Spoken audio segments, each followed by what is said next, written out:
Мы находимся в военном городке Палдиски. За последние годы этот городок перетерпел множество изменений. После переезда службы тылового обеспечения, а также караульного батальона военной полиции, здесь было построено множество различных зданий, которые как являются частью срочной службы, так и просто способствуют более качественной службе. Так, например, за последние 5 лет была построена новая казарма на 300 мест для караульного батальона военной полиции, был построен спортзал, склад, были построены площадки для спорта, был построен туннель, который соединяет две части этого городка. В этом военном городке находится 3 подразделения, в котором можно проходить срочную службу. Первое – это караульный батальон военной полиции, второе – это батальон логистики и третье – это батальон снабжения. Батальон логистики занимается тем, что развозит по Эстонии для различных батальонов продовольствие, а также снаряжение. А батальон снаряжения занимается тем, что подготавливает это самое снаряжение, подготавливает оружие, подготавливает продукты, подготавливает снаряжение, которое же в свою очередь батальон логистики развозит. Поэтому они здесь как раз таки и находятся. Здесь, где много складов, как продовольствия, так и вооружения. И отсюда, используя большой автопарк, который также находится на территории военного городка, по всей Эстонии во время учений развозятся все необходимые предметы. Также многие подразделения приезжают сюда, чтобы нагрузить, допустим, если у них есть полевая кухня, нагрузить свои машины во время учений и потом отправиться на точку дислокации. Сегодня же мы посмотрим, как выглядит эта жизнь здесь, в военном городке, поговорим с некоторыми срочно служащими, сходим в столовую, а также посмотрим, как выглядят спортивные возможности здесь, в Палдиске. Сейчас мы пойдем встретимся с одним из срочных служащих здесь, в Палдиске. Насколько я понимаю, он служит в батальоне логистики, и как раз-таки он сможет нам рассказать о том, как выглядит срочная служба здесь, о том, как выглядит его утро и ежеднevne rutiina. Tervist! Tervist! Lähme saa poolt. Väga meeldiv, heiti. Aga lähme, räägime. Nii, nagu ma saan aru, sa oled logistika pataljonis sõdur, eks ole? Just nii. Ja sattusid siia juhuslikult või tahtsid liituda pataljoniga? Tahtsin tulla siia. Peamine põhjus on see, et see mu kodul oli lihtsalt lähedal. Teiseks autod on lahedad ja siin saab autodega tegeleda. Kas ma saan õigesti aru, et sa oled autojuht? Just nii. Okei, tulid B-kategooriaga ja nüüd õppid C-kategooria? Jah, ennem siis ajateenist tulemist oli olemas B-категория.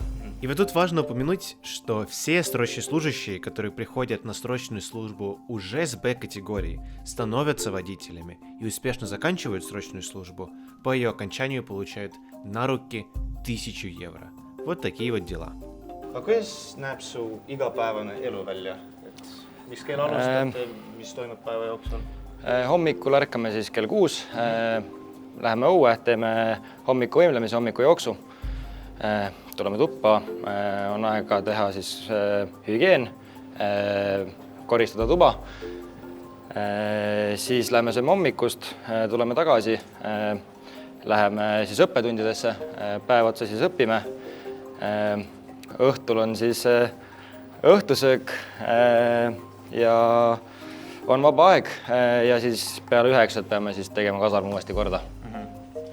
Ja see on sinu tuba, nagu ma saan aru? See on minu tuba, jah. Aga lähme vaatame sisse. Päris kena, päris puhas ka. Jah, korda peab hoidma. Nii, see on sinu voodi, jah? Jah, see on minu voodi.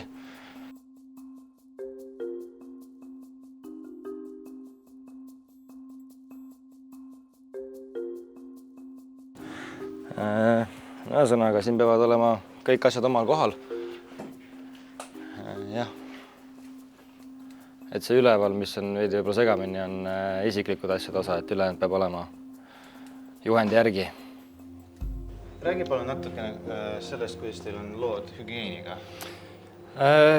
Ennast me siis saame pesta hommikuti, mis on siis peale hommiku jooksu ja siis õhtuti, kui on vaba aeg. Riiete pesuga on niimoodi, meil on siis kuivatusruum, kus on pesumasinad, seal on kuskil 40 kraadi, eks asjad kuivavad kiiresti ka pärast ära. Ja sauna on teil ka olemas?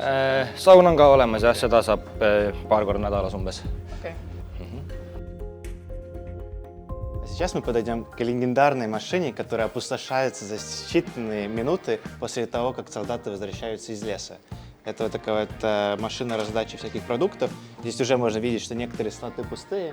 Это потому что я предполагаю, что там были вещи, которые очень популярны среди солдат именно после лесных лагерей, потому что нужно быстро подкрепиться перед тем, как чистить оружие, чистить технику и идти уже на отбой. Вот. Поэтому здесь можно закупиться, когда нету чего-то с собой, чтобы немного подкрепиться или когда хочется чего-нибудь сладенького. Причем срочники получают небольшую финансовую поддержку от государства в размере 115 евро в месяц. А если у тебя звание выше и ты в свое время успешно сдал тест на физическую подготовку, то эта сумма может достигать 250 евро. Весьма неплохо. Таким образом, срочники получают, по сути, карманные деньги. Aga kus teil see hommikuvõimlemine toimub, et nagu tulete siia või kuskil? Meil on hommikuvõimlemine niimoodi, et me lähme siis sinna selja taha ja seal on siis autopark ja jookseme autopargis. Okei. Ja see on see uus söökla? Jah, see on söökla. Ja siis hommikuti pärast trenni lähete sinna, siis Jah, käime nii-öelda korraks kasarmus, peseme ennast ära ja siis lähme sinna. Ja see õppeprotsess toimub seal? Jah, see on teisel pool linnakut. Et meil on linnak niimoodi 8, et autotee alt peab tunnelist läbi minema. Ma kuulsin, et kunagi vanasti pidi üle teed minema, aga nüüd vist on Jah, nüüd on natuke lihtsam. Jaa, okei, päris tore. Sõdurid kõndivad, ma arvan, et nad sööklast, eks ole? Ei, hetkel vist mitte.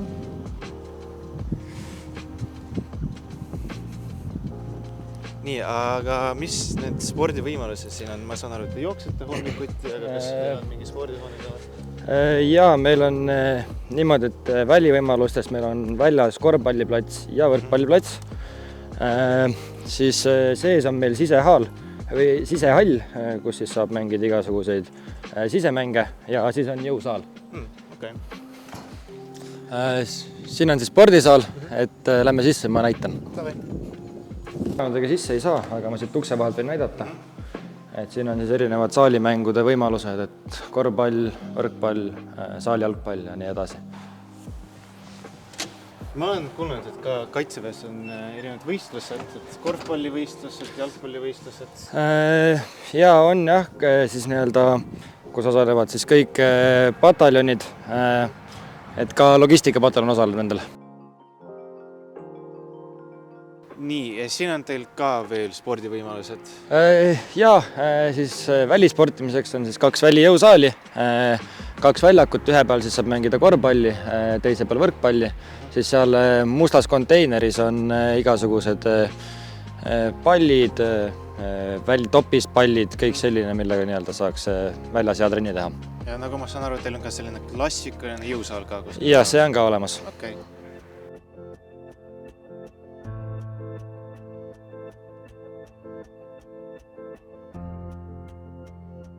Ja see on siis teie õppehoone, kus see teooria värk toimub? Okei. Aitäh. Siis teil on siin klassiruumid, nagu ma saan aru.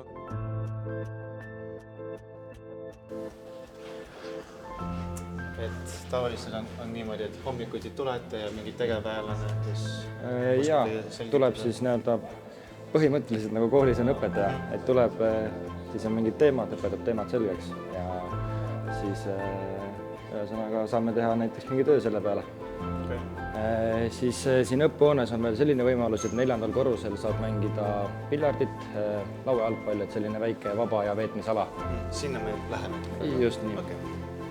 Nii, siis selline ta on. Auhinnad ka.